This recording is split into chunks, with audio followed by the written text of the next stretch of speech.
Let's look at the connections to dash module number 1, the compass board. We have a D-type connector, a 9-way D-type connector in the case of DM1, which carries the basic functions that were available on the early versions of the board. Plus we have a set of terminal block connectors, which carry those same functions, plus a lot of additional functions introduced on the later versions of the module. The D-type connector pins are numbered from right to left on the socket, so that's pin 1 at upper right, and of course on the plug the pins are numbered from left to right, so that's pin 1 of the plug on upper left. The terminal block connectors are numbered from right to left looking at the back of the unit, so that's pin number 1 at the right side, and this is pin number 37 at the extreme left. First of all, the power supply to the module, the ignition switched power supply, goes in on pin 1 of the D-type connector, or alternatively pin 1 of the terminal blocks. The ground return of the power supply goes in on pin 9 of the D connector, or alternatively pin 2 of the terminal blocks. The actual connections from the compass sender module, this is the existing version of the compass sender module, and the connections from that comprise 6 ground switched discrete inputs which go in on pins 2, 3, 4, 5, 6 and 7 of the D connector, or alternatively on the terminal block connectors pins 12, 13, 14, 15, 16 and 17. We also have on here a built-in speaker for generating warning tones, and if you're going to use the internal speaker you need to connect a small wire link between pins 26 and 27 on the terminal blocks, or if you want to use an external speaker instead, which needs to be an 8 ohm impedance speaker, remove that wire link and connect the high side of the external speaker to pin 26 and the low side to pin 28. Also on here we have connected 2 potentiometers and 2 momentary push buttons and a latching switch. These switches are all switched down to ground, and the potentiometers just have 2 outputs, 2 connections with a variable resistance between 2 pairs of wires. Pot number 1, potentiometer number 1, has its high side on the red and its low side on the green, so we just connect those to pins 22 and 23 on the terminal blocks, and potentiometer number 2 has an orange wire for the high side and a purple wire for the low side. They're connected to the terminal blocks pins 24 and 25. The ground switched push buttons and latching switch have a common side on the black wire, which is connected to pin 37 on the terminal blocks. Switch 1 is the white wire, that goes in on pin 11 of the terminal block. Push button number 1 goes on terminal block pin 9, and push button number 2 goes on terminal block number 10. All of these are actually not essential, but recommended if you want to get the full functionality from the unit. The easiest way to hook this up is to take 2 D-type connectors and just wire the pins straight through, 1 to 1, 2 to 2 and all the way through 9 to 9. You don't actually need pin 8, but that's going to be used on future versions of the compass sender module. Pin 8 actually provides a regulated 5 volt output from the dash module number 1 to the compass sender, but that's only going to be incorporated on future versions of the compass sender board. Right now the compass sender has its own regulated power supply on it, which isn't really necessary because we can provide it from here.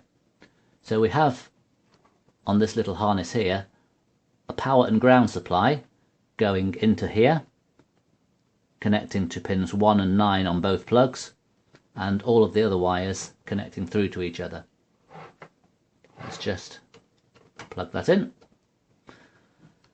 So if we put power onto the unit, we can see the display will respond to movements of the compass sender module. we go, it's started up now. Now, dash module number 1 has its own built-in show mode, but also so does the sender module. So I can put the sender module into show mode by pushing and releasing push button number 2. And when I do that, you'll see that the display will just cycle round.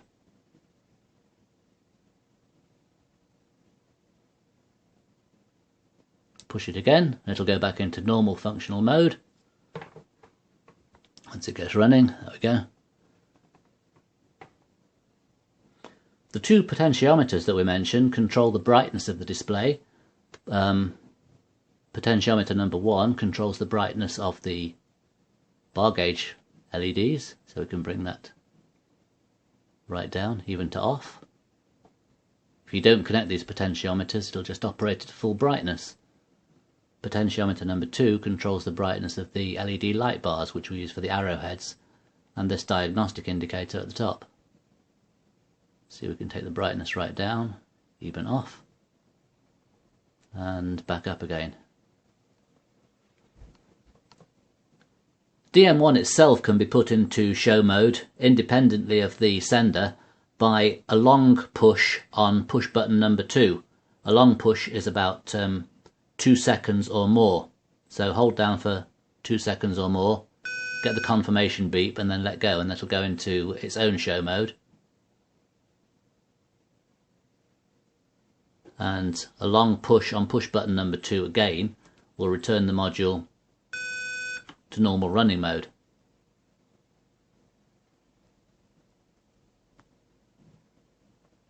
Let's power down again and then just talk about the remaining connections, which are something which can be hooked up if required.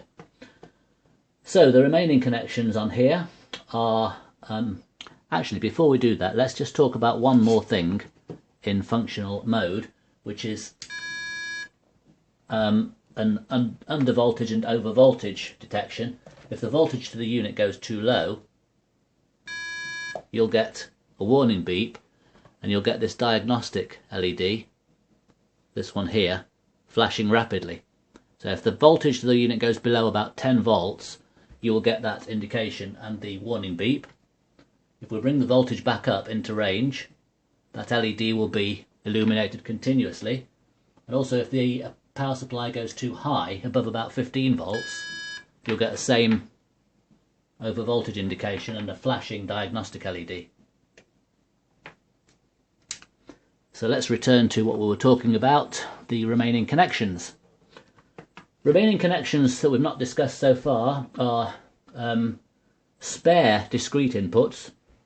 We actually have 3 spare low switched discrete inputs and 4 spare high switched discrete inputs. The low switched discrete input spares are on terminal block connectors pin 8, 18 and 19, and the high switched spare discrete inputs on pins 4, 5, 6 and 7. There's no function allocated to those within the software, but they are available if required for custom configurations, which will also require a custom software version. Also, we have the possibility of putting analog inputs in. If you don't want to use the 4 bar gauges to indicate direction, they can be configured to indicate separate analog inputs. But that's probably quite an unusual configuration, and we'll talk about that in another video because it's a bit more involved. There's a ground switched discrete input available on pin 20 with a corresponding ground pickup point on pin 21. That's for a push button to reset the module if you want to hook up a separate reset.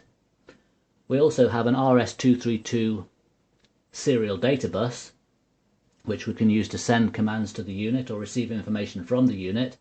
The receive side of that is received by the unit, signals into the unit, are on pins 29 and 30 of the terminal blocks, and the transmit side, that's transmissions from the module out, on terminal block connectors pin 31 and 32. Finally, we have this 6-way connector, which is the ICSP or in-circuit serial programming connector, used for reprogramming the module with software upgrades or custom software versions. One other thing we could mention on this video is the operation of this compass sender module. If we just switch power on, whilst this switch is in the position to the right hand side, it will just function displaying the segment. It can discern 40 positions numbered 0 through 39, and this just displays which segment is being sensed and the corresponding angular degrees there. If we power the unit up whilst push button number 2 is held down, let's just do that, it'll go straight into the show mode, and as we've said, we can toggle between show mode and normal running mode by a single push on that button. If we power up the unit whilst push button 1 is held down, it'll effectively reconfigure it so that the current position that it's pointing to will be allocated to segment 0, to the north heading.